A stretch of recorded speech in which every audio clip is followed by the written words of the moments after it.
Bem-vindos a todas e a todas ao canal do NEC Bilubiene. Hoje é dia 9 de agosto de 2021. Estamos com a nossa querida Fátima Delgado, que iniciará o estudo aprofundado da doutrina espírita, cujo tema hoje é a doutrina espírita e o Evangelho. Estamos no roteiro 1, módulo 1, livro 2. Bem-vinda, Fatinha, a palavra é contigo. Obrigada. Uma boa noite para quem está aí na Europa, boa tarde para nós que estamos aqui no Brasil. E é com uma alegria muito grande que nós estamos aqui hoje. Então, nós vamos apresentar, só vou colocar aqui o PowerPoint para compartilhar, que vai facilitar o nosso estudo.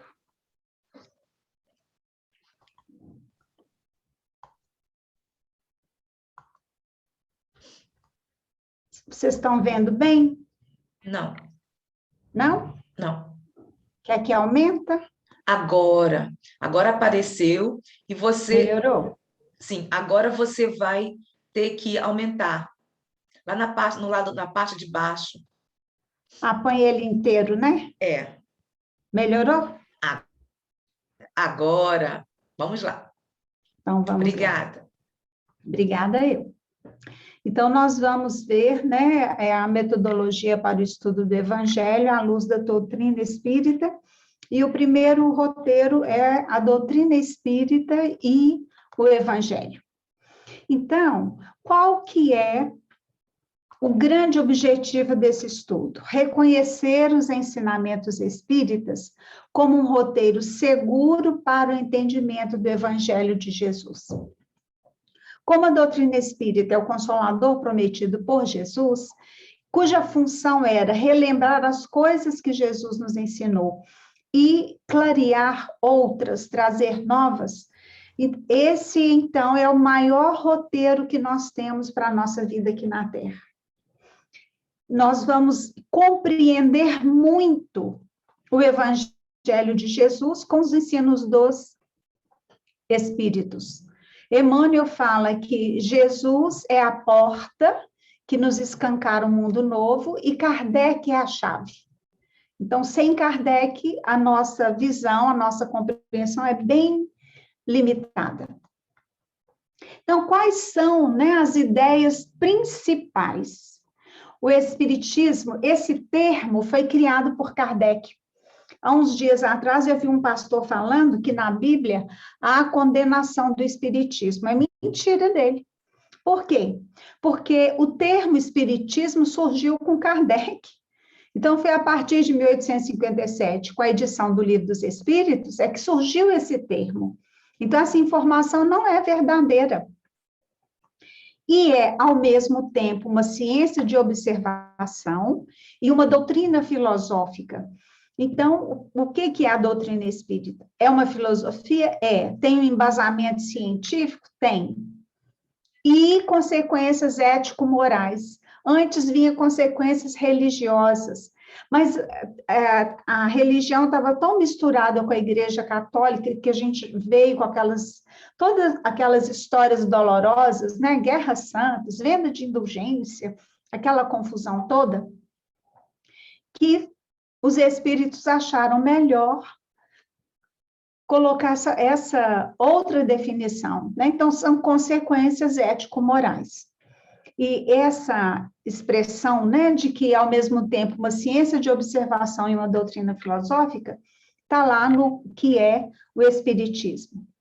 Então, a maioria dos espiritistas entende e aceita o Evangelho de Jesus à luz do Consolador como o grande roteiro de redenção humana, o que é natural. Porque se somos espíritas, se estudamos as obras de Kardec, as obras básicas, que nós precisamos de estudar bastante, porque as outras vão complementando, vão trazendo coisas novas, sim, mas se nós não tivermos esse pilar, porque as obras de Kardec é o pilar da doutrina espírita.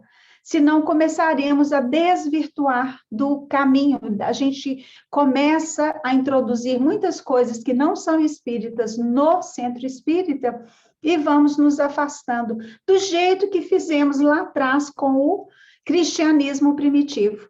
A gente ia numa sequência e, de repente, fizemos a grande esquina de pedra e nos afastamos completamente do cristianismo primitivo. Sabe, Fatinha, eu acho isso muito importante que você comente, porque nós sabemos que o centro espírita, a doutrina é única.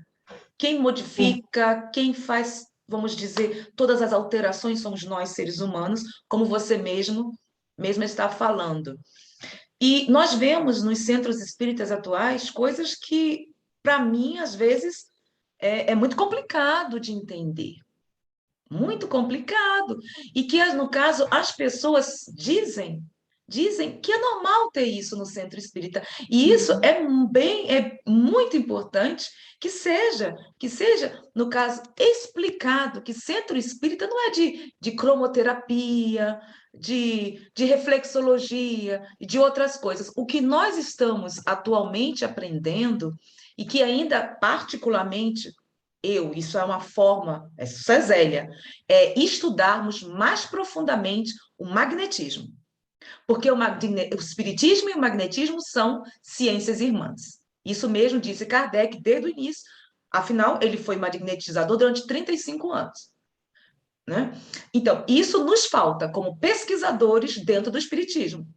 Para mim, está faltando isso e essa pesquisa está voltando. Mas certas coisas que, como nós aqui somos responsáveis por um centro espírita, quando muitas pessoas batem a porta, estão procurando imediatismos, certo? E nós sabemos que a doutrina amorosa do Cristo é trabalhar de dentro para fora. E não chegar no centro espírita. Já quantas vezes nós encontramos aqui pessoas que queriam que fizéssemos certos trabalhos. Veja, né? E que, lastimosamente, nos perguntaram, será que eu posso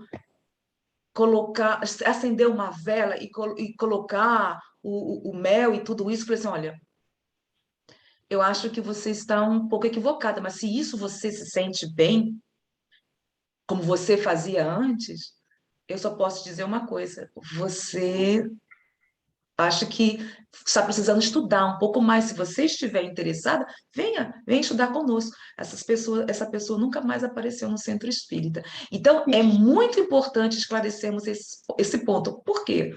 Por quê, Fatinha? Porque nós estamos na Europa. Então, existe muita mistura. Muita. Né?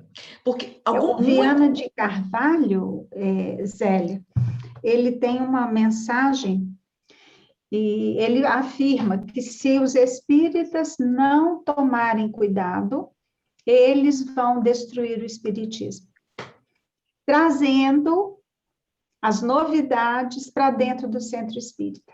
Qual que é o objetivo primeiro do centro espírita? Ensinar doutrina espírita. Esse que é o objetivo do centro espírita. Brasil, como a gente tem umas diferenças sociais muito grandes, uma necessidade material muito grande, então nós temos creches espíritas, hospitais espíritas,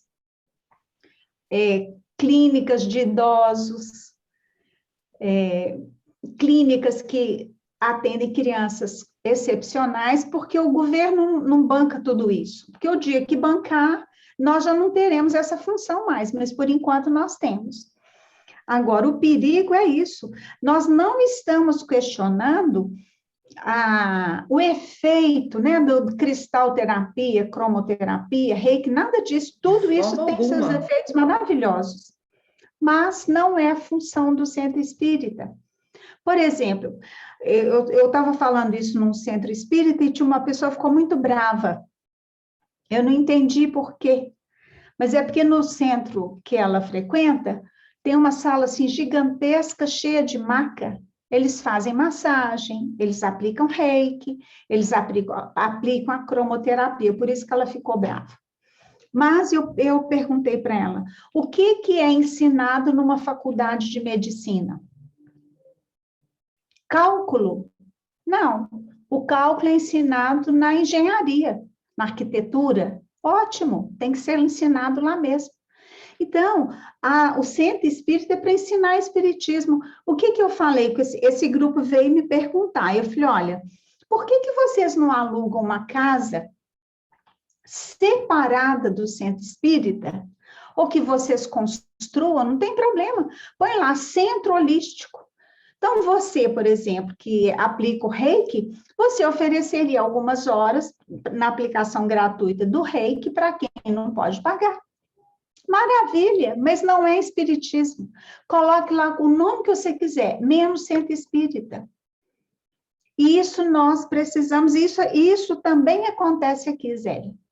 E a gente não tem que colocar chamarisco. Quem quiser estudar a doutrina espírita, venha. Porque nem a cura a gente busca no centro espírita. Não. A gente busca a cura da alma.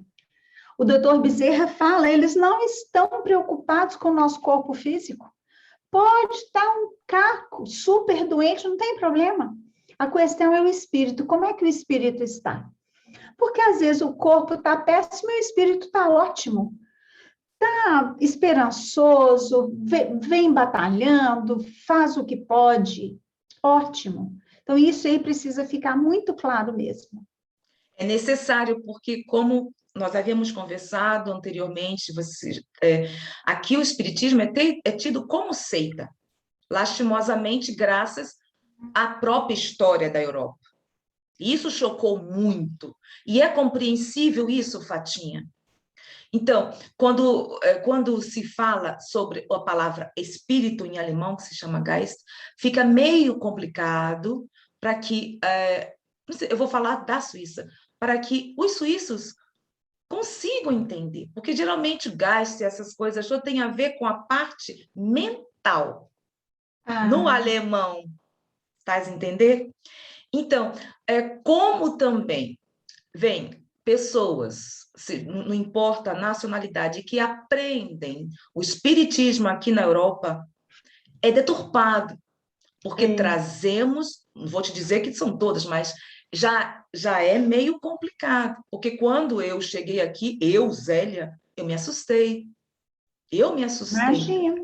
Eu me assustei. O que é bem... esse ponto é muito importante, Fatinha, porque espiritismo, nós não temos necessidade em colocarmos no centro espírita as imagens. Não. Então, eu gostaria que você também comentasse sobre isso, porque quando nós chegamos, não importa, não há necessidade de imagens em centros espíritas. Não. Isso que me choca muito. Aí a gente vê, Zélio, o ranço católico. A imagem, nós não temos nada contra a imagem, mas para nós espíritas, a imagem não significa absolutamente nada, a não ser uma obra de arte. E como nós já erramos muito, como no catolicismo, no budismo, no protestantismo, a gente precisa hoje estar num grupo que não vai nos puxar para o exterior. Então, no centro espírita, não existe imagem, não existe quadros. Vamos pôr aqui a foto da Zelinha, porque ela fundou esse centro espírita. Não. Nós não temos roupa especial.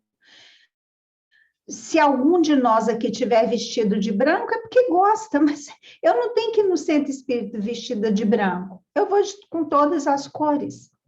Nós não temos hierarquia sacerdotal, por isso que não é uma religião.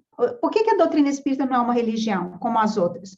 Por causa disso. Não temos hierarquia sacerdotal, não temos roupa especial, nós não temos que fazer um curso para depois virar espírita, não. A gente vai estudando juntos.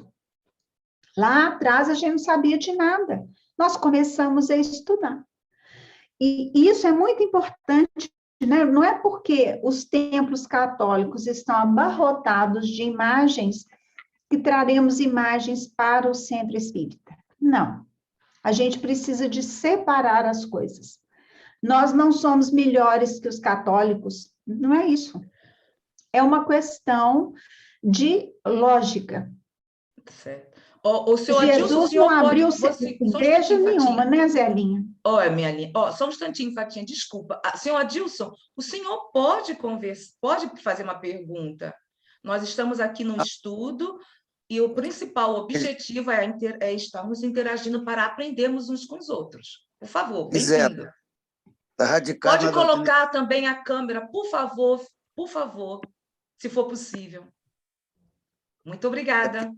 Na doutrina espírita, os movimentos espíritas. Bota no meio aí para que nós possamos vê-lo. Agora tá ficando mais bonito! Que coisa linda! Mas você Bota mais, porque senão a carequinha vai ficar parecendo só a carequinha. E nós queremos ver o rostinho completo. Isso, vai, abaixa mais, só abaixar a câmera. Só um minutinho, tá? Tá cozinhando. Só um minutinho. Está disseminado no meio do movimento espírita que é a religião. E as obras... A Fátima pode lembrar qual a obra... Eu acho que é aquela obra Introdução ao Espiritismo, é isso? Eu esqueci a obra. Mas fala que a ciência, a filosofia... O que é o Espiritismo? Ou o senhor está falando o Espiritismo na sua mais simples expressão? Eu também não concordo que seja religião. Né? Porque se bem que o termo religião é religar, não? É religar, mas tem outra... Mas é de consequências morais. Consequências morais. A Joana fala, e o Emmanuel também, que não é uma religião, é a religião. Então, ela foge. A gente não é uma religião seguindo esses parâmetros, né?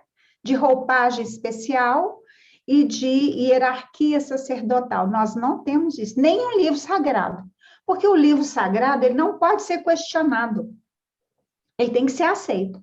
Não, pelo contrário, Kardec nos ensinou a questionar. Por questionar, por fazer tantas perguntas aos espíritos, é que ele codificou a doutrina espírita. Eu acho que ao longo do nosso estudo isso vai aparecendo também, né? Então, Emmanuel vai dizer que Jesus é o caminho, a verdade e a vida. A sua luz imperecível brilha sobre os milênios terrestres, como o verbo do princípio. Então, Jesus veio nos mostrar o caminho. Ele também não veio nos salvar, não. Essa pedagogia infantil de que Jesus é o nosso avalista, e aí isso é que vai nos salvar, não é verdade. O que os espíritos nos colocam? Cada um de nós se salva a si mesmo. Nem filho a gente salva. Não. O que a gente pode fazer é ensinar o espiritismo, vivenciar a doutrina espírita, sermos criaturas boas, bons exemplos para eles. Mas nós não vamos salvá-lo. Jesus não nos salva. Ele é o caminho, a verdade e a vida. Ele fala, olha, esse caminho conduz ao Pai. Esse caminho desperta, acorda o reino de Deus em nós. Agora, a caminhada é única. Não tem jeito, ele não vai caminhar por nós. Fatinha, o que foi?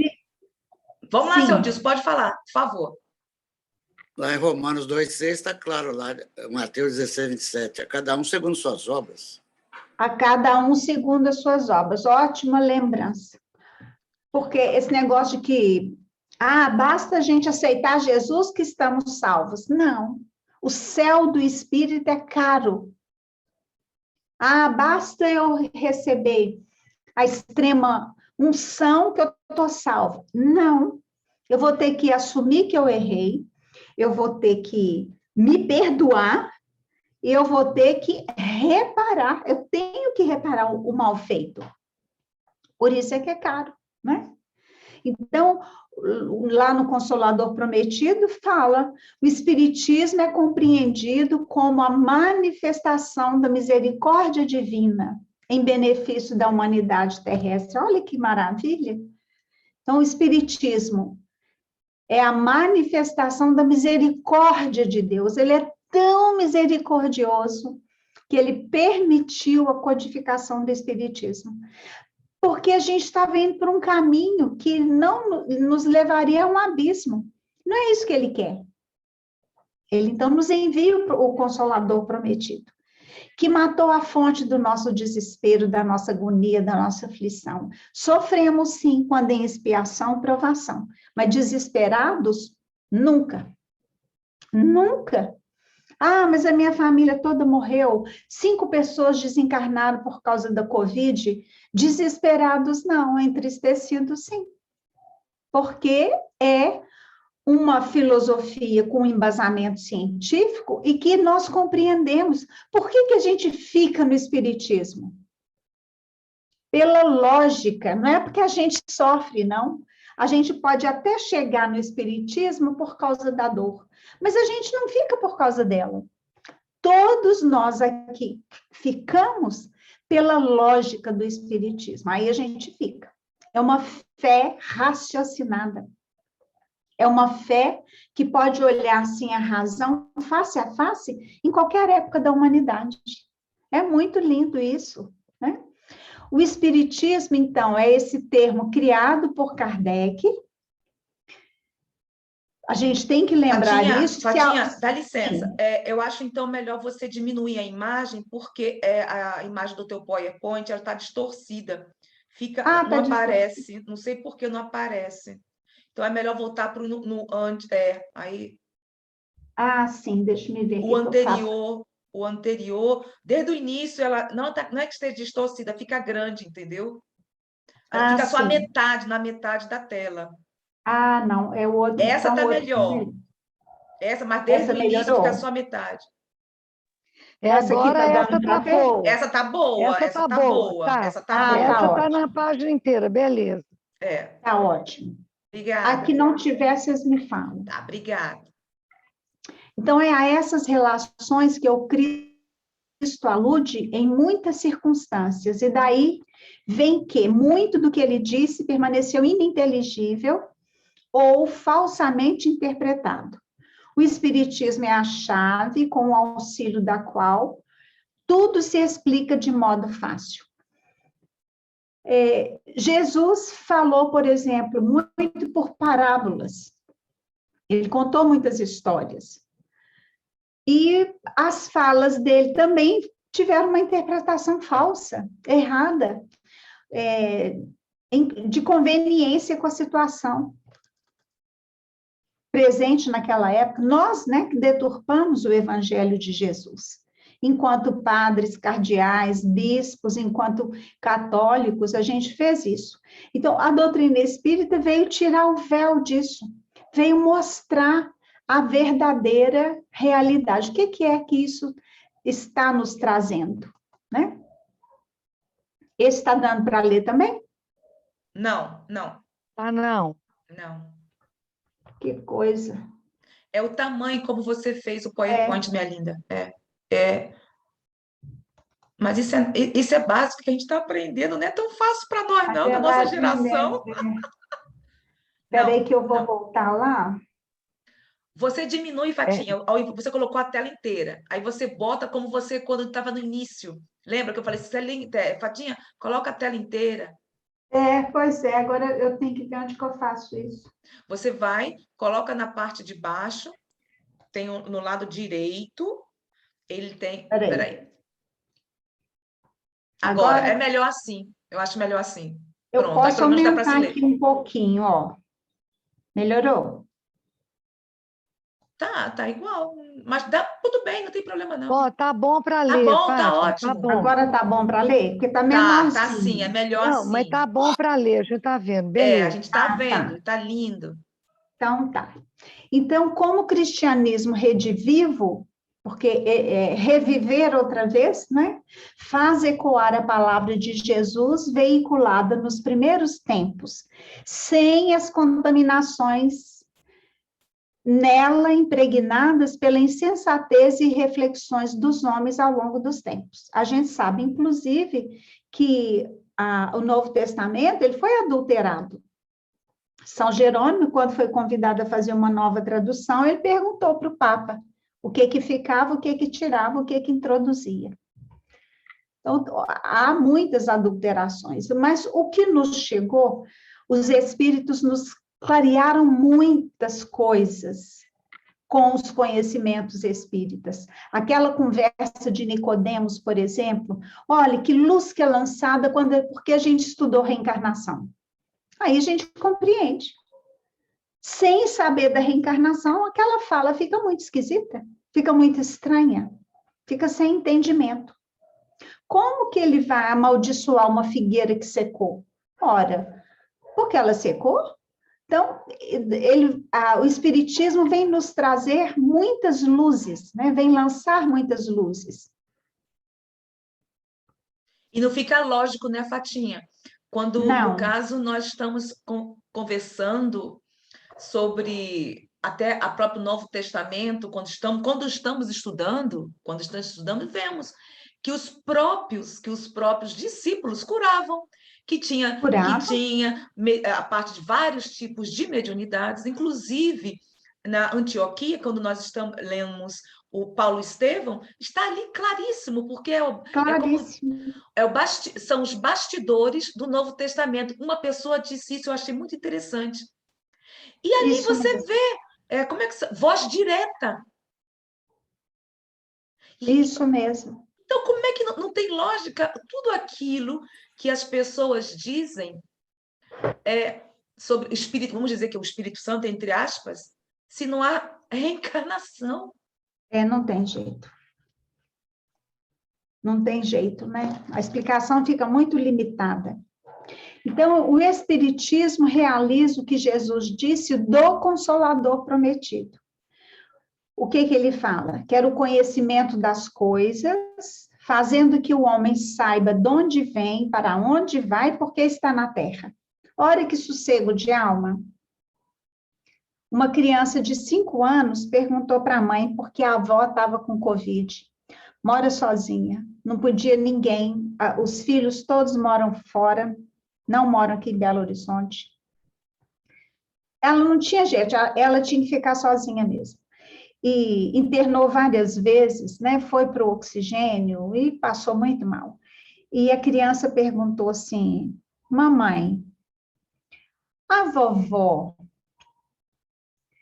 Não, Deus tem um propósito para tudo que acontece na Terra? Olha a pergunta, gente, de uma criança de 5 anos. Tem, meu filho, claro que tem. Ele falou assim: então, Deus não tinha um propósito para o meu irmãozinho que morreu? Porque ela teve um aborto espontâneo. Não, meu filho, tem um propósito. O propósito para o seu irmãozinho era viver poucos meses. Mamãe, essa doença da vovó tem um propósito de Deus? Tem, meu filho. Ela está aprendendo alguma coisa. Se a vovó morrer, Deus tem um propósito? Tem, meu filho, tem um propósito. É isso. Uma criança de 5 anos nos deu uma lição maravilhosa, porque estava todo mundo com medo, ela com medo da mãe morrer, as irmãs, né, as tias, ela com medo, as tias com medo da irmã morrer, mas é algo, olha, a gente que é espírita, o que aconteceu melhor para aquela criatura. Atrai para os verdadeiros princípios da lei de Deus e consola pela fé e pela esperança. Não tem nada mais esperançoso da gente poder falar com uma pessoa: olha, para você compreender a sua dor, a reencarnação te traria muito sossego. Você quer que eu te explique? Não é para você mudar de religião, não. Você continua católico, você continua protestante, você continua o que você quiser. É só para você compreender. Aí pronto, a vida toma uma nova dimensão. Dá um sossego gigantesco na alma. Então, em vários arraiais da atividade espírita séria, já se ouve que a hora atual é a vivência do Evangelho, não mais como norma religiosa superada e fanatizante, mas como cartilha de vida. Mahatma Gandhi uma vez pediu para um inglês aquele livro de capa preta, que era o Novo Testamento. Ele apaixonou-se por Jesus e virou livro de cabeceira do Gandhi. E ele disse assim: bem se vê que os ingleses não são cristãos. Porque se fossem cristãos, jamais teriam feito com a Índia o que fizeram.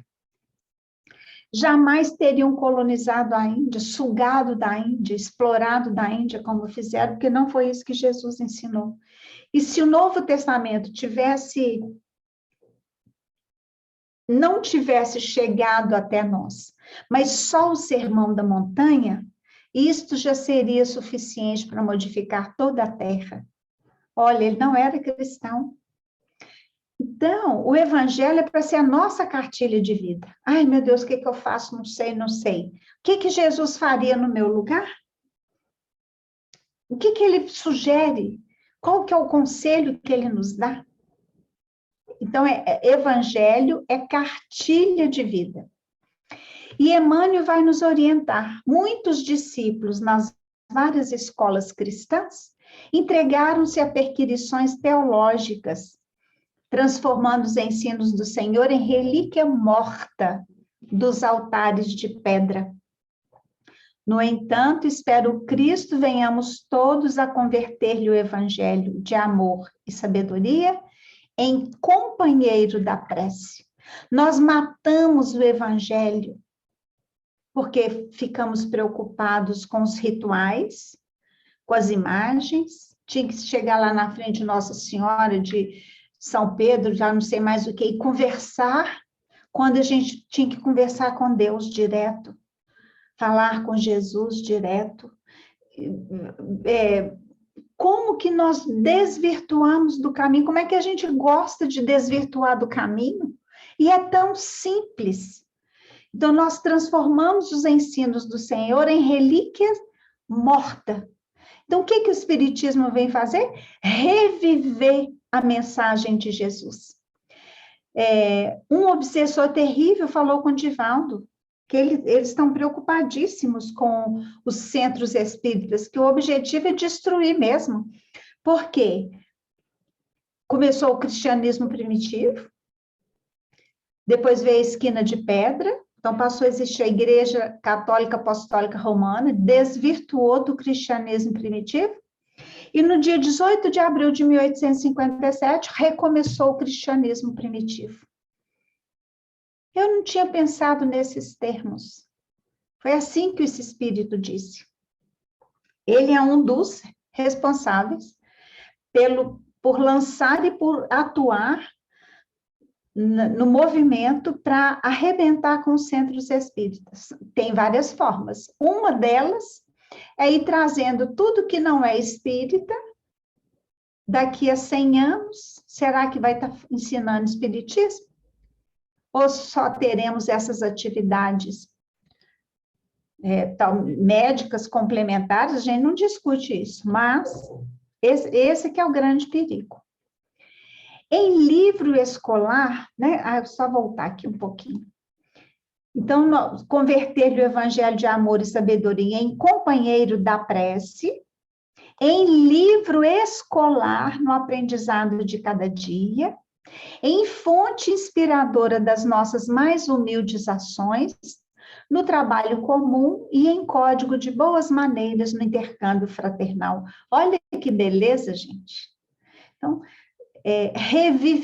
revivificar a mensagem, tirar Por isso que a gente não precisa de altar mesmo, não. Nós já fizemos isso muito. Chega. O evangelho tem que ser um livro escolar. Nós temos que estudar o evangelho todo dia mesmo. Tem que ser uma fonte inspiradora das nossas ações todo dia mesmo, né? Fatinha, em relação àquilo que você falou, que você leu anteriormente sobre intercâmbio fraternal. O anterior. Pronto, esse assim. É esse mesmo. O posterior a esse. Não. Esse. Sobre, assim, boas maneiras no intercâmbio fraternal. Aí, quando você estava lendo, e eu me recordando da época de Kardec, que havia uma fraternidade entre várias pessoas entre pessoas de outras religiões, existia um respeito fraternal. Cardeais faziam parte, várias denominações religiosas faziam parte. E o que está acontecendo conosco? O que estamos, como vocês mesmos nós estamos conversando sobre isso, estamos deturpando uma doutrina tão amorosa, tão simples e fraterna. Isso mesmo. É a disputa de ego, né, Zélia? Exatamente. Eu tenho que aparecer mais do que você, a minha ideia tem que ser a última. Se a gente pensar que o céu é tão grande, todos nós podemos brilhar. Somos estrelinhas, cada um brilha o tanto que quiser, o tanto que puder. Mas eu não preciso ficar preocupado com o brilho do outro. Ao invés da gente olhar para as nossas qualidades, ver os nossos defeitos e trabalhar nisso, não, eu fico olhando, quero desmerecer o outro, caluniar o outro, porque aí eu me sinto superior. No final das contas, é uma disputa de ego muito grande, infelizmente, né? Vicente de Paulo, numa mensagem dada em Paris, em 8 de junho de 58, a fala é belíssima, né? Não vos disse Jesus tudo que concerne às virtudes da caridade e do amor? Por que desprezar os seus ensinamentos divinos? Por que fechar o ouvido às suas divinas palavras? O coração a todos os seus bondosos preceitos? Quisera eu que dispensassem mais interesse, mais fé às leituras evangélicas. Ora, Jesus foi o espírito que mais amou que passou pela terra. Emmanuel e Joana de Ângeles falam que ele foi o maior médium de Deus na terra, ou seja, ele fez exatamente o que Deus gostaria que ele fizesse. Ele foi o intermediário de Deus aqui na terra. Então, isso é muito bom de ser comentado, por favor, repita, porque... Não, por quê? Vou te dizer, aqui tivemos um estudo e com outras pessoas, e quando estávamos falando sobre que Jesus foi o médium, teve pontos de vista que não aceitaram. Gostaria que você, por favor, explicasse isso. Emmanuel e Joana falam a mesma frase, Jesus foi o maior médium de Deus. Por quê? Porque ele fez a vontade divina. Ele foi médium nesse sentido. O que é? Não é intermediário? É o intermediário. Foi quem mais nos falou de Deus, foi quem mais nos demonstrou esse amor divino. Então, Jesus é um amor que veio na Terra.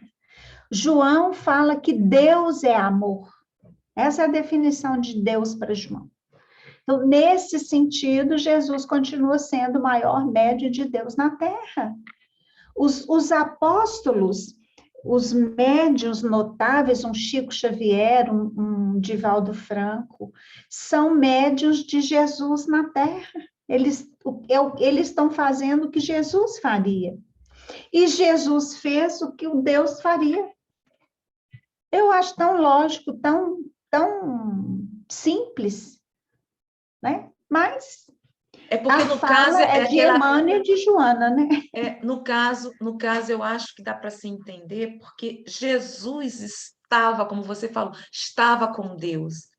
Ele conseguia estar nesta sintonia, nesta vibração, então captava a vontade do nosso Pai. E fazia. E exteriorizava através disso. Então, é bom que se converse, por isso que o estudo, principalmente aqui num grupo pequeno, é muito importante, porque são coisas, são pontos de vista, são detalhes que esclarecem. E também um outro ponto que eu achei interessante, se você me permite te perguntar, é sobre a questão da filosofia e da religião no caso da doutrina espírita, já que É. estamos nisso aí, é que Isso. muitas pessoas são contra a parte religiosa, entre aspas, que se diz do espiritismo e não aceitam. Algumas pessoas não veem a centro espíritas porque dizem que elas não são religiosas, mas gostam da filosofia espírita. Eu acho que neste caso falta um estudo a mais, porque foi dito aqui que nós somos sim religiosos no que se refere ao parte moral da doutrina É amorosa verdade. do Cristo. Nós É. aqui não estamos colocando nada como religião, como sempre vamos dizer. Se nós deturpamos, são as pessoas. Se nós agora temos que compreender uma coisa, cada um tem o seu tempo. Tem. E se nós É. nos equivocamos nos centros espíritas, e etc. e tal, cabe a nós, de uma forma unida, aprendermos, conversarmos. E o que você me diria sobre isso, que algumas pessoas não precisam vir no centro espírita porque acham que não são, que não é religião, e que prefere agir porque acha mais conveniente e acha mais, vamos dizer, caridoso. O que você acha disso? Olha, cada um, Deus, né, a gente pensa que cada um faz o que acha que deve fazer da melhor forma possível, particularmente. Agora, se a gente está dentro de uma instituição, toda instituição tem normas que nós vamos precisar de seguir. Isso aí, né?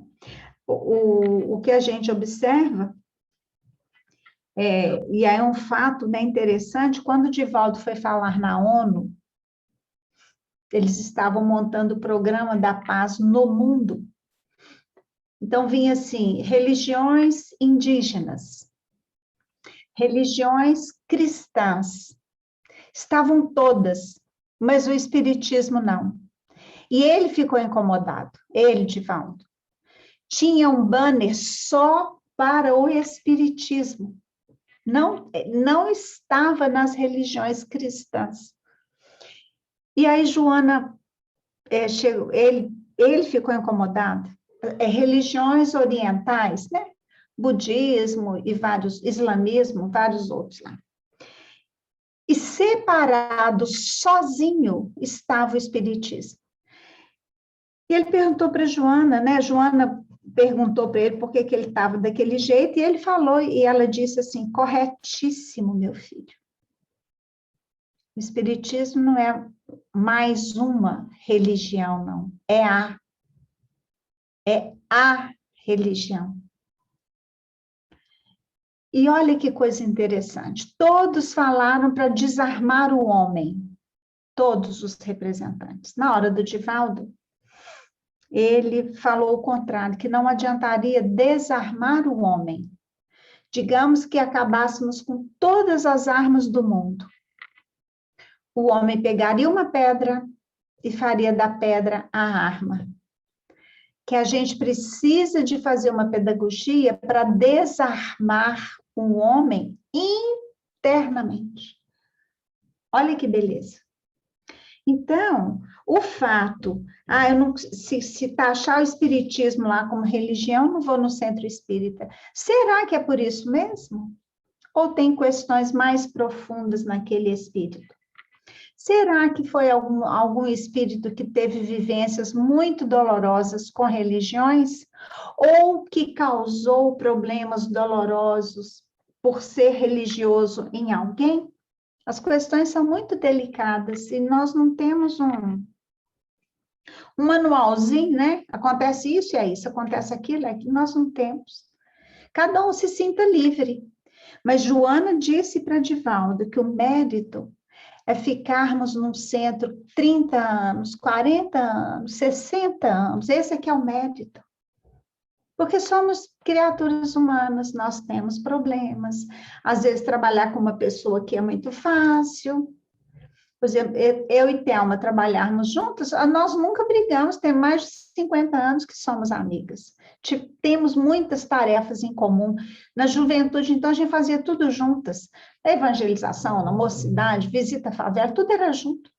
Mas, para a gente, sempre foi motivo de muita alegria. Mas tinha outras pessoas que a gente não tinha afinidade, o que é natural. A gente não tem afinidade com todo mundo. Assim como tem gente que nos acha chata, antipática, insuportável, a gente também acha outros assim, isso é natural. Agora, usar isso que eu vou ficar de fora, não quero, são muitas questões envolvidas. E se eu tiver reencarnado eu assumir um compromisso na área espírita e fugir? Vou responder feio por isso. Mais uma vez o ego, então, né, Fatinha? A gente precisa de desenvolver a nossa humildade também, né? Então, a doutrina espírita tem as suas consequências ético-morais, sim. Não é religião nesse sentido, né? De ter uma hierarquia, roupa especial e livro sagrado. Nós não temos. Os livros que nós temos, eles podem ser questionados, tanto que a gente está aqui estudando. Estamos estudando. Detalhe, e não nos baseamos só em um livro. Foi boa coisa Não. que sempre falamos. O estudo do EAD, mas também estamos se pesquisa em vários livros. Não nos ficamos centralizados em apenas uma coisa. Um livro. Em um Né? livro. Não. Busca aqui, busca ali, busca colar, né? Desprezam, porém, esse livro. Consideram no repositório de palavras ocas uma carta fechada. Deixam no esquecimento esse código admirável. Vossos males provêm todos do abandono voluntário a que votais este resumo das leis divinas. Lede-lhe as páginas cintilantes do devotamento de Jesus e meditai-as. Pelo contrário, nós estamos precisando de buscar muito o Evangelho, muito, mas é muito, porque o Evangelho, segundo o Espiritismo, é essa religiosidade maravilhosa que a gente precisa de despertar. Nós temos que despertar isso dentro de nós. A gente tem que despertar a nossa religião interna, que é a gente resligar-se ao Criador outra vez, né? O nosso sofrimento, os nossos males, é exatamente porque a gente se afasta da lei divina. E o Evangelho é um convite para que a gente ande a par e par com a lei divina. Ao contrário, né? E Emmanuel fala, muitos escutam a palavra do Cristo, entretanto, muito poucos são os que colocam a lição nos ouvidos. Não se trata de registrar meros vocábulos, e sim fixar apontamentos que devem palpitar no livro do coração. Porque não adianta eu saber aqui só.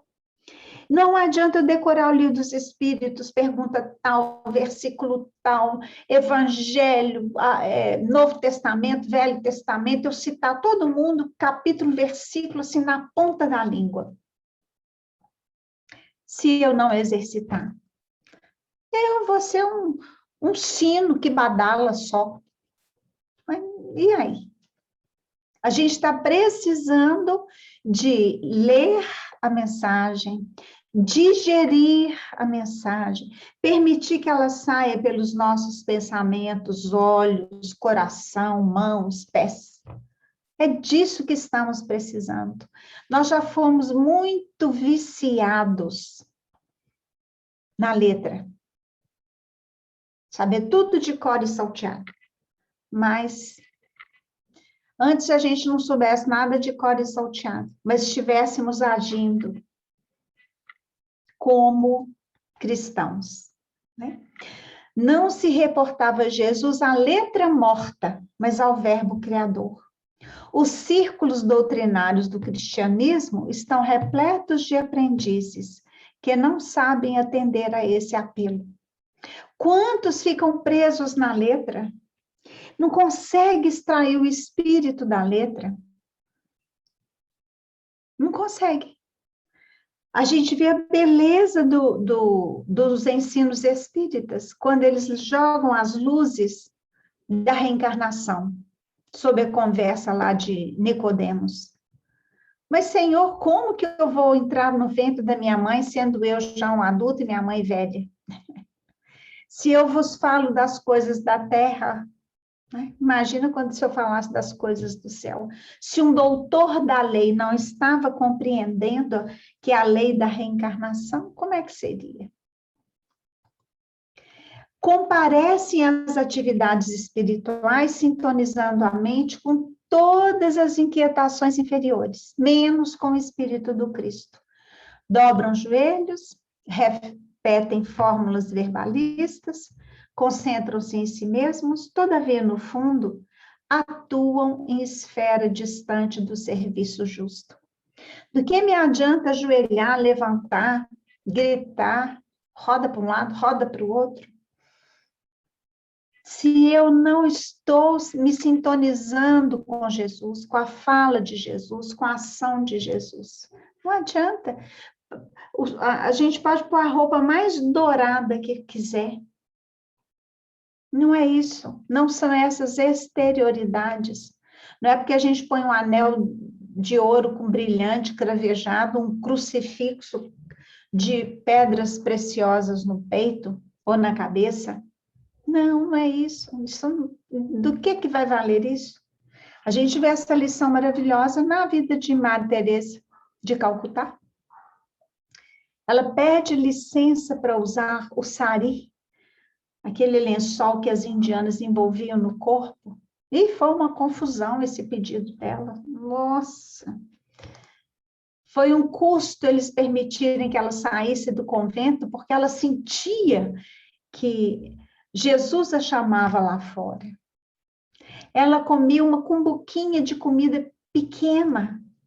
Quando ela foi no Vaticano, eles queriam levá-la, buscar onde ela estivesse. Ela falou, não, eu vou de trem, eu quero ver como anda a vida do povo ao redor de Roma. E quando chegou naquele laudo jantar, ela comeu 2 torradas. E mais nada. Quem estava do lado disse, mas, madre, a senhora não se serviu de nada. Ah, meu filho, mas a senhora comeu só 2 torradas, madre. Ah, meu filho, a miséria que eu vi em torno de Roma não me dá o direito de comer nada mais. Isso, olha a diferença. Essa é uma postura cristã.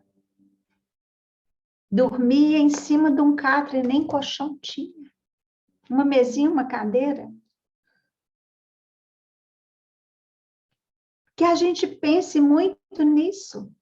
Então, nós temos que dobrar o nosso joelho, sim, do nosso orgulho. Ah, isso nós estamos precisando mesmo. Com urgência, né?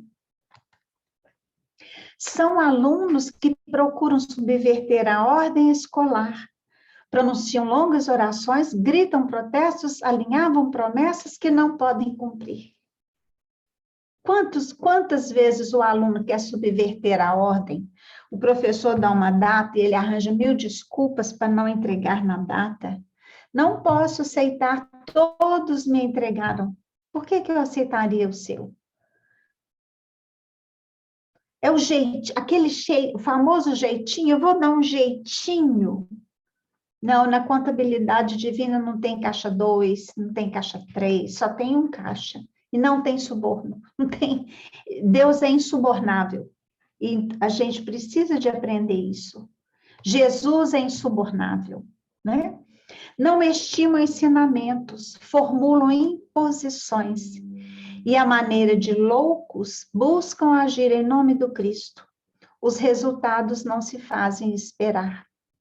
Um dia desses, entrevistaram um pastor. É uma senhora que uma jovem senhora frequentava a igreja, e ela disse que ela recebeu uma revelação. Ela tinha que ter um filho desse pastor. E o pastor também. Então, eles tiveram um relacionamento e a mulher engravidou e ela contou para o marido. E o marido disse, não, tudo bem, se é uma revelação de Deus, se é um desejo de Deus, Para mim não tem problema. E o repórter que foi entrevistar o pastor perguntou para ele por quê. Aí ele disse que ele tinha lido lá na Bíblia e que ele ficou muito constrangido porque ele também é casado, ele tem filhos, que você pode amar a mulher e ela e adulterar com ela, uma coisa assim. E a pessoa, então, o senhor pode me mostrar? Posso, está aqui, ó. Aí, quando o repórter foi ler, se tivesse, né, podia estar com a mulher que amava, mas se estiver com outra mulher, ela será adúltera. Não é adultera, é adúltera.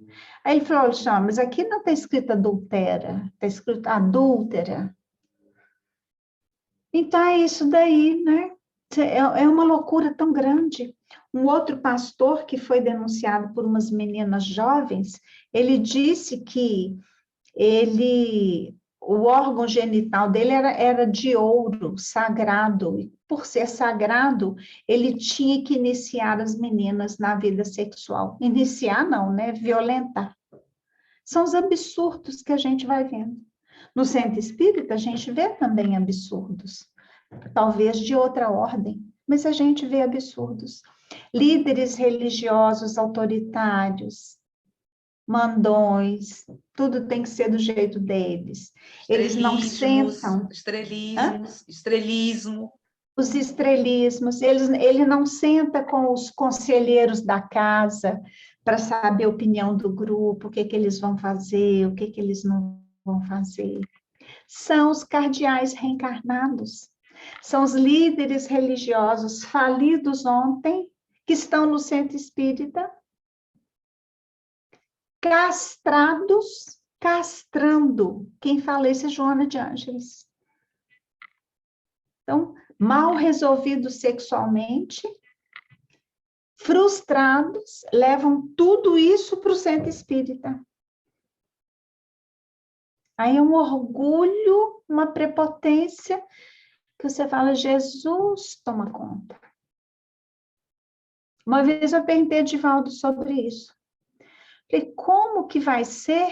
Porque alguns líderes que não são jovens, já são maduros, mais velhos, e que estão nessa postura, e pior, travando trabalhos na casa espírita, porque eles não concordam. Olha que petulância. Mas não é trabalho que não tem um objetivo sério, não, porque eles não concordam. Fátima. Sim. Adilson, posso falar um pouquinho só? Claro, Adilson.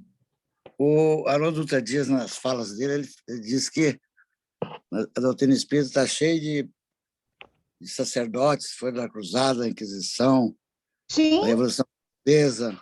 Sim. E o Vicente Celestino, o Severino Celestino de João Pessoa, palestrante, eu ouvi uma palestra dele, ele falou que ele foi inquisidor e era padre, e foi inquisidor. Sim.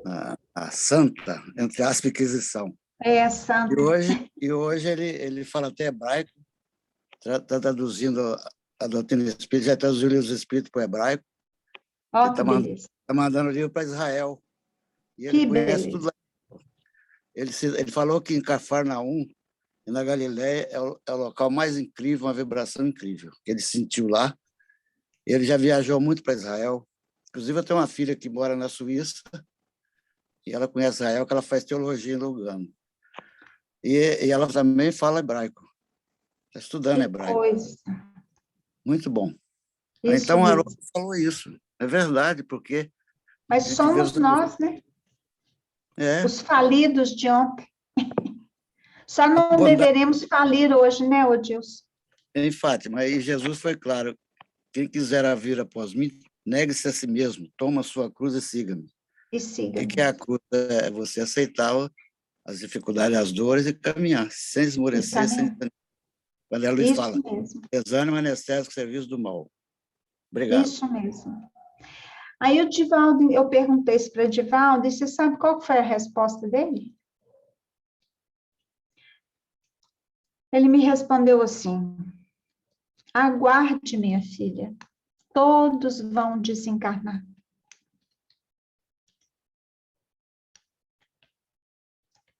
Todos vão desencarnar. Então, quantas pessoas mais velhas que barram os mais jovens? Não é de ficar fazendo loucura no centro espírita, não, não. De terem tarefas que eles podem fazer, nos horários que eles podem fazer. Já vi dirigente de centro espírita barrando um grupo de jovens que queria ter a mocidade num dia durante a noite, ao invés de ser no sábado à tarde. Não, o horário de mocidade é sábado à tarde. Eu falei, gente, conversa com esses dirigentes, fala que vocês vão ter 2 grupos, o grupo lá de sábado à tarde e um grupo à noite, qual é o problema? Mas eles formulam imposições, né? É porque o centro espírita é deles. Quando o centro espírita não tinha que ser de ninguém. Eu, particularmente, acho, aí sou eu, Fátima, que deveria ter rodízios na direção das tarefas. Porque fica lá a senhorinha, 40 anos responsável por aquela tarefa. Virou dona. Né? Então, digamos, eu coordenei mocidade, e nós coordenamos mesmo, né? Thelma também. Mas se a gente ficasse 10 anos, 20 anos, 30, nós já sabíamos coordenar. Então, é hora de dar chance para o mais novo. Não é que a gente vai deixar de trabalhar, não. Nós vamos continuar trabalhando. Ou na própria mocidade, ou a gente abre um grupo de estudo, a gente faz outra tarefa, não tem problema. Por que tem que ser eu a vida inteira? Percebem? Isso seria um treino para a gente não virar dono do centro espírita. Acho que seria uma boa tática, né? O fracasso e a desilusão, a esterilidade e a dor vão chegando devagarinho, acordando a alma dormente para as realidades eternas. Então, a vida tem muitos recursos. Se eu vou permanecendo na rebeldia, na petulância, na pretensão, olha, deu uma desilusão aqui, deu um fracasso acolá, deu uma dor que aperta mais aqui, e aí vai dando jeito na nossa alma, né? Não poucos se revoltam desencantados. Não se queixem, contudo, senão de si mesmos. Ora, o problema é nosso, não é do outro. A questão está dentro de mim, não é dentro de você, né? Em análise cuidadosa, apresenta a sua perfeita identificação com os 2 conteúdos psicológicos, do ânimos com a ânima, o que dele fez o ser ideal a modelar e modelar para a humanidade. É Joana de Ângeles falando de Jesus, que é o ser integral que passou pela Terra, chama-se Jesus. Ele é psiquicamente 50% feminino, 50% masculino. Ora, ele usa da ternura do feminino, ora, ele usa a energia do masculino. Projeta luz sobre as sombras, coletiva e individual, que dominavam seus dias e os seus conterrâneos, gerando dificuldades para o seu ministério. Como que foi difícil para Jesus exercer o ministério dele? Porque a sombra coletiva era muito grande, muito intensa. Mergulhada em sombra, esse lado escuro da personalidade sobressai-se e impulsiona ações que estão destituídas da razão e da compaixão, desnaturadas nas bases e dominantes na essência. O ensinamento de Jesus fundamenta-se na evolução do self, iluminando a sombra, vencendo-a. Joana fala que o nosso ego é um pigmeu acordado e o nosso self, o eu divino, é um gigante adormecido. Quem faz barulho? O pigmeu. A proposta de Jesus é a gente desenvolver, acordar esse nosso pigmeu gigantesco, que é o nosso eu divino. Jesus, então, vem buscar o ser humano no abismo em que se encontra, priorizando os valores éticos e espirituais, deixando à margem as compensações egóicas, porque aquele que já desfrutou de felicidade e não a soube repartir com seu próximo, terá menos possibilidade de fruí-la depois da vida física. Então, Jesus veio nos oferecer a mão, veio nos oferecer o caminho, lançou luzes, né? Fala, vem, eu estou com você, siga, vamos seguir em frente. Então, todos os objetivos da Boa Nova, do Evangelho que ele trouxe, centram-se no futuro do Espírito, na sua emancipação total, na sua incessante busca de Deus. Esse é que é o grande objetivo. O Evangelho é para levar-me a Deus. E qual que é o caminho? Jesus. Ele é que é o caminho.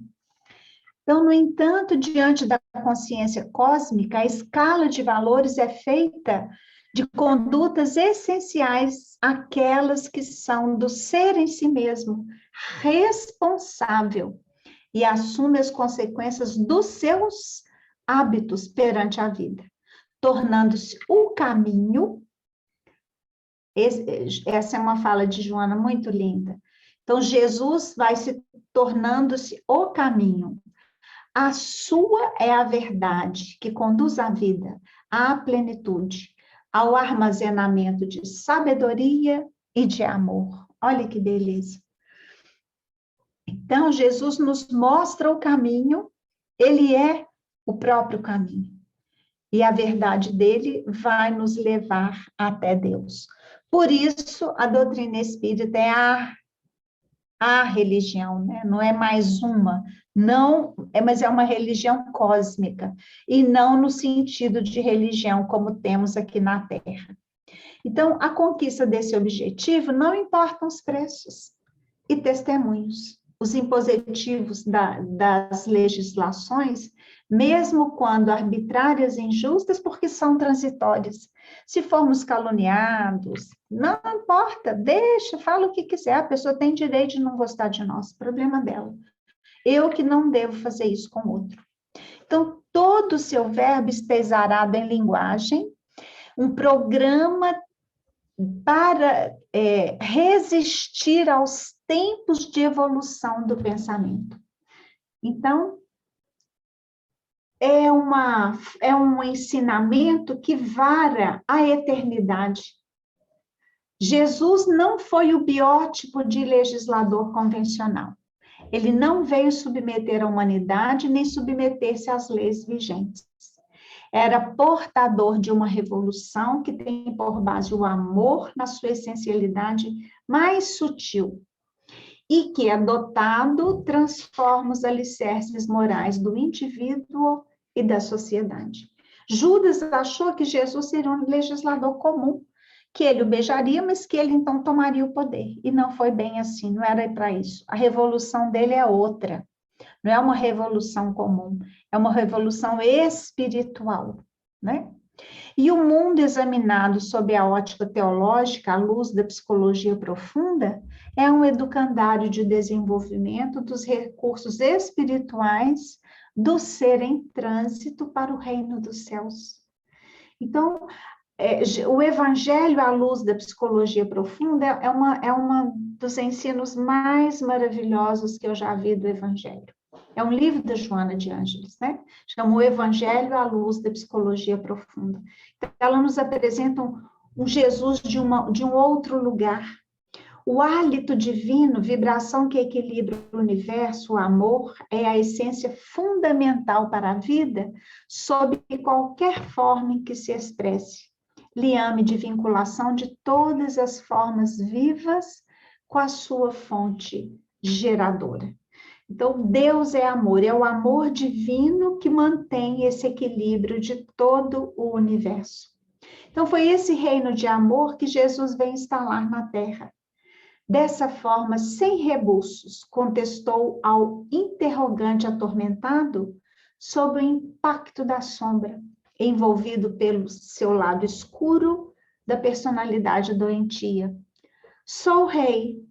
Não nasci, não vim a este mundo, senão para dar testemunho da verdade, e que na sua definição profunda e penetrante é Deus. Essa que foi a resposta de Jesus. a alma do evangelho são as bem-aventuranças. Então, Mahatma Gandhi disse que se sobrasse só as bem-aventuranças, nós teríamos tudo que precisaríamos para nos transformarmos. E Jesus fala, né? Ponde minhas palavras em vossos ouvidos. O próprio vento possui uma direção.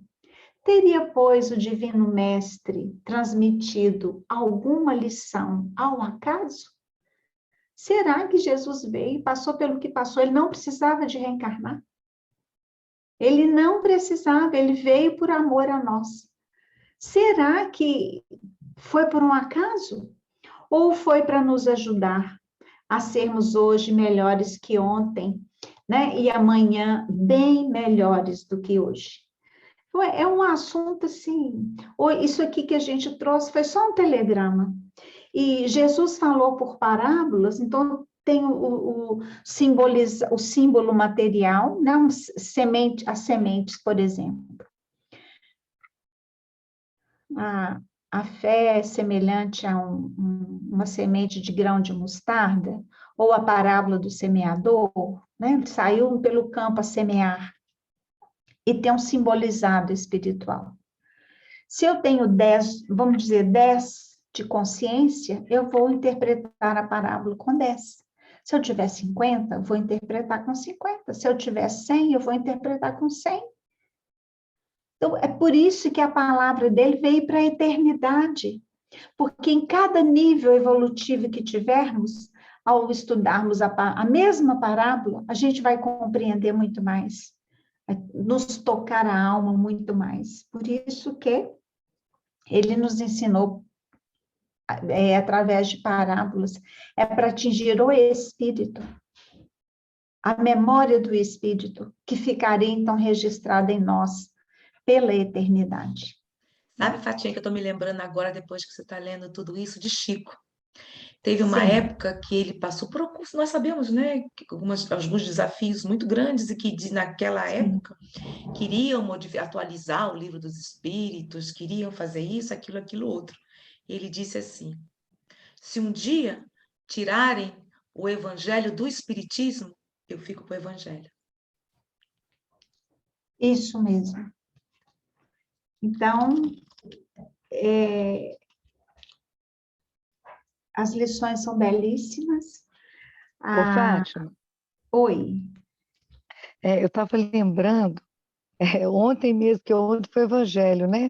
Ontem, domingo, é o meu evangelho no Lar com Lena, Silvana, lá em Brasília. Aí ela falou, Thelma, eu estou impressionada da quantidade de vezes que você fala assim, gente, mas eu estudei o Livro dos Espíritos, não prestei atenção nisso não, estou vendo de novo, parece que é uma coisa que eu nunca tinha visto direito. E aí você está falando dos 50% da capacidade que a gente tem de absorver a verdade. Eu, Fátima, nessa pequena encarnação da agora, já tenho sentido isso, você acredita? Eu outro dia li a parte de escolha das provas do Livro dos Espíritos, mas olha, no final eu estava até chorando de emoção, porque eu falei, como é que pode eu já ter estudado e não ter lembrado disso, daquilo outro? Mas é necessário de não ser arrogante, não é?